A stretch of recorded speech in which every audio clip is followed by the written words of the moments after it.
Cinta datang karena terbiasa. Mulanya biasa saja hingga pada akhirnya jatuh cinta. Ya, seperti itulah pepatah mengatakan bahwa cinta tumbuh dan bersemi karena terbiasa bersama. Terbiasa melakukan sesuatu yang pada awalnya biasa saja, namun karena sering melakukan hal-hal yang biasa saja, hingga pada akhirnya terbiasa bersama. Dan disinilah muncul benih-benih cinta. Kebersamaan yang selalu tercipta memunculkan getar-getar asmara. Lalu, seperti inikah yang kini sedang terjadi pada Kaesang dan Nadia Arifta? Entahlah. Namun, semakin hari, momen kebersamaan antara Kaesang dan Nadia Arifta kerap terjalin dan diabadikan dalam sebuah foto. Baru-baru ini, keduanya terlihat foto bersama di acara hajatan pernikahan.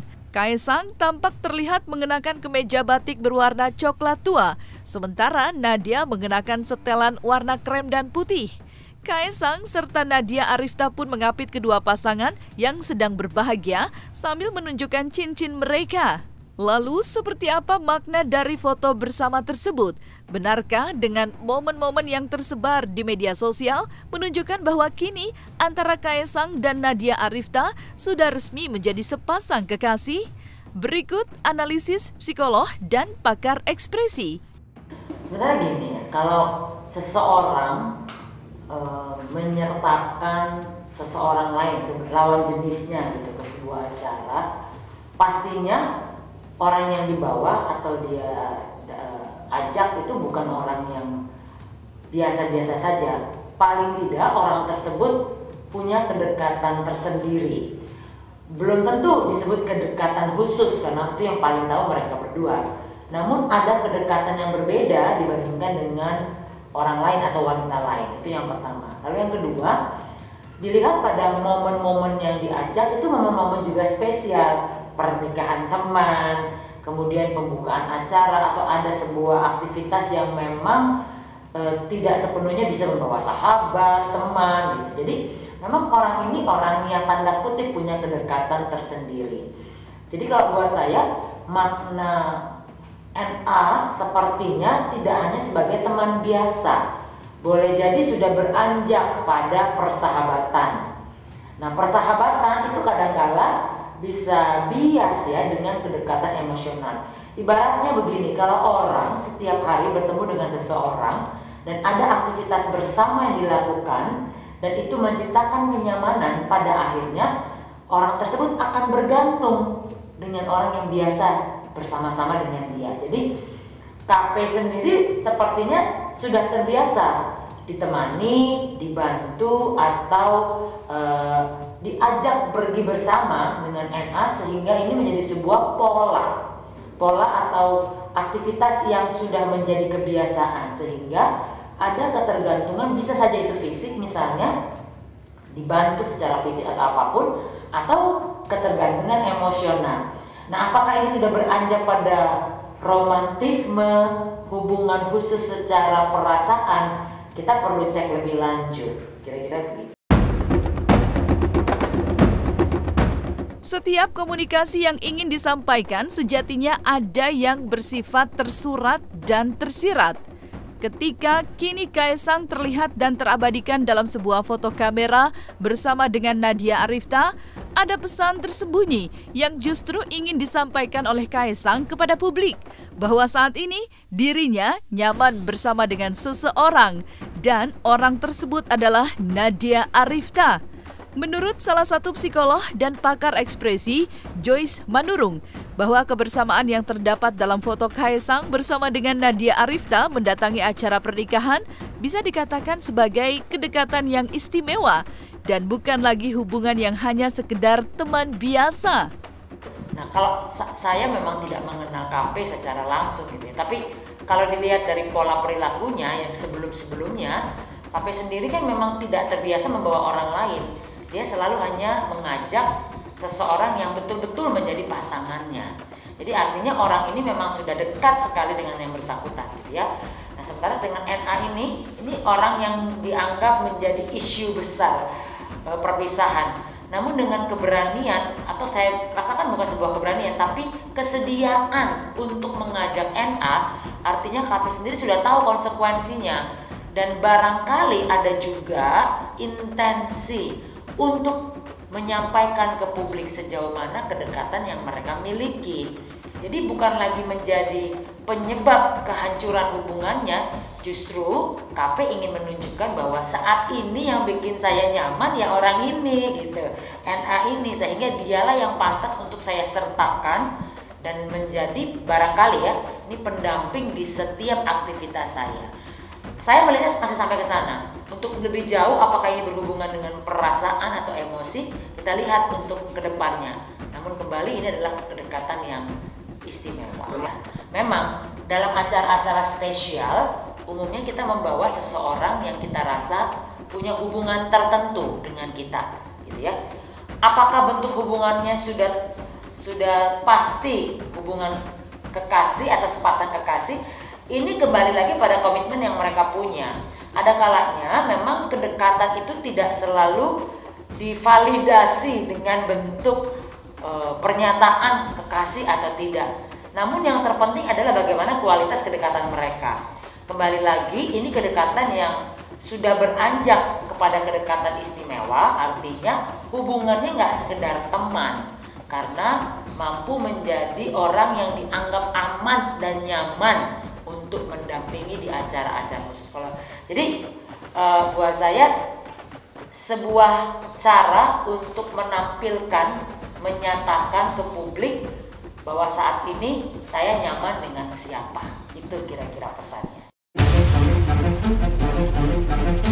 Tak dapat dipungkiri, awal kedekatan yang terjalin antara Kaesang dan Nadia Arifta terjadi bersamaan dengan waktu kandas dan putusnya hubungan asmara antara Kaesang dengan Felicia Tizu. Dan netizen pun banyak yang menghujat Nadia Arifta sebagai seorang dan sosok penyebab putusnya jalinan asmara antara Kaesang dan Felicia. Bahkan banyak yang terheran-heran mengapa seorang Kaesang dapat jatuh hati dengan Nadia Arifta. Lalu apa yang menyebabkan seseorang dapat jatuh hati dengan lawan jenis? Yang pertama, kalau kita bicara selera itu nggak ada indikatornya. Biasanya dia muncul saja begitu saja gitu ya. Karena memang ada stimulasi yang membantu kita mendapatkan hal yang kita jadikan selera. Nah, misalnya kita ketemu dengan seseorang dan kita anggap itu cocok dengan kita. Sesungguhnya boleh jadi itu menjadi memori yang sudah kita punya. Jadi orang itu tertarik dengan orang lain, seorang pria tertarik dengan seorang wanita, umumnya gambaran wanita ini sudah ada dalam memori si pria di masa sebelumnya. Nah, dalam proses-prosesnya dia belum ketemu nih secara sepenuhnya dengan gambaran seperti ini gitu. Nah, saat ini dia muncul dan itu bisa saja terkorelasi dan memunculkan rasa tertarik, nyaman, ingin selalu untuk berdekatan dan sebagainya. Atau yang kedua, boleh jadi kebersamaan yang sudah intens itu menciptakan pola baru dalam hubungan seseorang. Misalnya, kalau dulu kita biasa ditemani makan, ditemani bekerja. Nah, sekarang kita dibantu lebih jauh, bukan hanya ditemani misalnya, tapi disiapkan makanannya, kemudian disiapkan peralatannya. Ada kebutuhan-kebutuhan tersendiri dari kita yang tanpa disadari, kok terpenuhi ya oleh orang ini. Dan itu menciptakan sebuah ketergantungan secara emosional. Sehingga seakan-akan kita sepertinya melihat jatuh cinta atau tertarik, padahal itu sebuah ketergantungan karena ada pola kebiasaan yang muncul di aktivitasnya. Kalau saya melihatnya ini yang kedua lebih tepatnya. Jadi kebersamaan yang sudah berlangsung lama dan memiliki sebuah pola sehingga menciptakan sebuah kondisi ketergantungan secara emosional. Jadi seseorang bisa merasa jatuh cinta belum tentu karena orang yang dia suka itu jadi profil idealnya, belum tentu, tapi karena ada pola-pola yang biasa dilakukan dan menciptakan sebuah habitual dan itu terasa memenuhi kesehariannya. Nah, kalau orang ini nggak ada lagi, momen-momen ini kan hilang. Nah, ini yang dia cari, sehingga dia merasa tergantung dan tanda kutip kangen gitu dengan momen-momen ini. Jadi boleh jadi yang dirindukan bukan sosoknya, tapi justru momennya. Nah, hanya orang ini yang bisa memenuhi momen itu, sehingga dia terus mencari orang yang dimaksud. Mas Kaisang, Mas, boleh Mas temenin saya dong Mas di atas panggung dong Mas. Tepuk tangan dong, tepuk tangan dong. Oke, sebentar lagi kita boleh langsung kita akan grand opening. Oke. Udah ya. Ini sulap, beneran sulap ini. Oke. Nggak kelihatan. Oke, sulap ya Mas ya kita ya. Ini kan saya mau buka toko kopi pertama saya. Iya. Jadi saya juga pengen sulap pertama saya juga. Ini perdana saya sulap di depan. Loh, suaranya mati. Oh enggak. Jadi gini, sebenarnya triknya simple. Cuma saya tuh pengen ngebuat ternak kopi itu melayang. Karena apa? Karena saya tuh pengen ternak kopi itu bisa terbang ke seluruh dunia supaya bisa buka di seluruh dunia. Amin. Nah, ini kan sekarang ternak kopinya masih saya pegang nih. Masih saya pegang. Waduh, masih Mas, masih aman. Enggak ada meja juga Mas, bisa pegang tuh buat kokoh Ini yang banget. di belakang jangan nyebarin triknya ya. Jangan dong, jangan selebgram lah ibu. Diri. Nah, makanya di sini saya trik sulapnya dibantu masnya ini yang di bawah saya. Nah, ini dia yang saya panggil tadi Mas Herman itu, ini dia nih. Jadi ternak kopi sebenarnya saya udah 1 tahun latihan untuk jadi barista, cuma baru bisa kesampaian buka kopi saya ya di hari ini di tanggal 6 April 2019 di Alfa Midi Super ini. Wow. Saya juga terima kasih buat Alfa Midi Super yang sudah bersedia untuk support ternak kopi.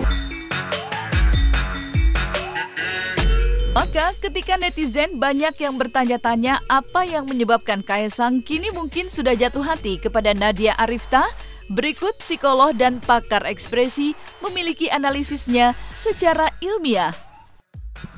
Boleh jadi, karena tadi saya katakan ada memori. Jadi orang itu kan mengumpulkan pengalamannya sepanjang hidup, dia mengumpulkan pengalaman dan tanpa disadari dia sudah membuat sebuah profile. Saya itu sukanya tipe yang seperti ini. Nah, barangkali mungkin nggak pas-pas banget, tapi orang ini bisa memenuhi sesuatu yang tidak dia sadari. Kebutuhan-kebutuhan yang selama ini tidak dia ingat, tidak dia rasakan, bahkan dia abaikan karena tidak atau belum menemukan. Nah, orang ini yang baru datang head on misalnya memenuhi kebutuhan itu dan dirasa itu fulfill gitu. Loh, yang gua cari sebenarnya kayak begini gitu. Dan itulah yang terjadi saat ini.